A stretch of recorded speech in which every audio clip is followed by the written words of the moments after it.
Bonjour. Peut-être que tu es du genre à te demander mais quel intérêt je pourrais bien avoir à rentrer dans une église alors que je suis même pas catholique? Quel intérêt à me coller à un menhir? Quel intérêt à me retrouver au centre d'un cercle de pierre? Ou sous un dolmen? Ou à ramper pour aller au centre d'un cairn? Et peut-être que tout en étant attiré par ces lieux, par leur histoire, par leur aura, par la puissance que ces lieux dégagent, tu aimerais bien en trouver les clés.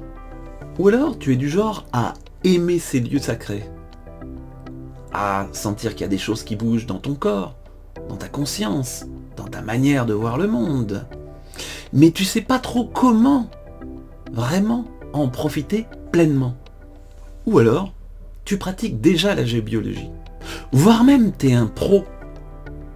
Mais tu sens bien que dans la vision que tu as actuelle, un peu trop conventionnelle, tu passes à côté de quelque chose.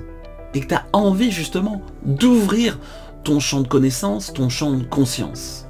Ils ont traversé les âges, les millénaires, entourés de mystères, de légendes, suscitant les questions, les hypothèses. Ces lieux sacrés, ils te fascinent, peut-être, mais comment les aborder? Comment profiter de leur énergie et de leur enseignement? Qu'est-ce que ces lieux dits sacrés ont apporté? Et qu'est-ce qu'ils peuvent encore nous apporter dans l'ici et maintenant? Eh bien, ce ne sont rien de moins que de formidables portes d'entrée à différents niveaux.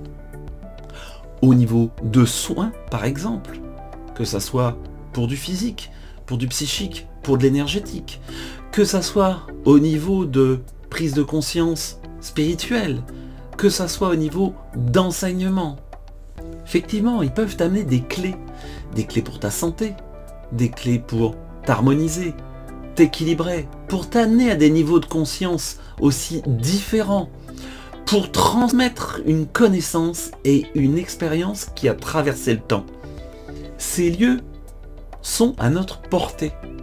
Il te reste juste qu'à te mettre à l'écoute et d'avoir les bonnes clés.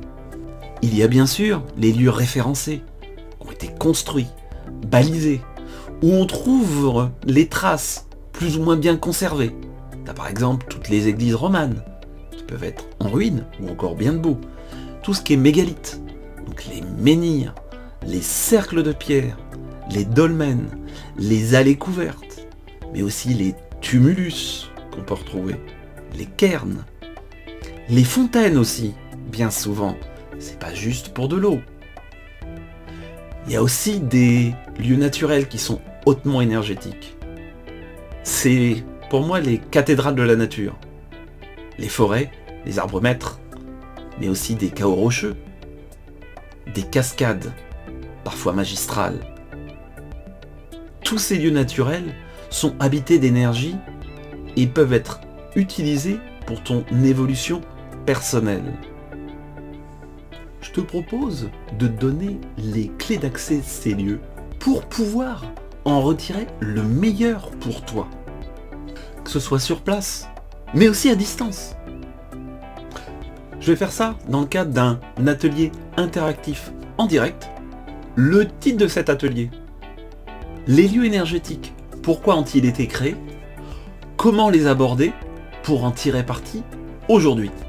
Après un tour d'horizon des différents types de lieux, nous verrons comment les aborder, ce qu'il faut faire, ce qu'il ne faut pas faire pour pouvoir profiter pleinement de ces lieux. Tu découvriras un protocole pour les activer si besoin.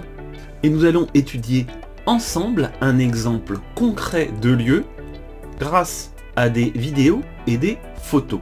À l'issue de cet atelier, tu auras une méthodologie concrète pour pouvoir aborder les lieux dans toutes leurs dimensions. Tu veux passer du statut de touriste à celui d'initié. Celui qui sait, celui qui peut vraiment tirer pleinement de la substantifique moelle des lieux.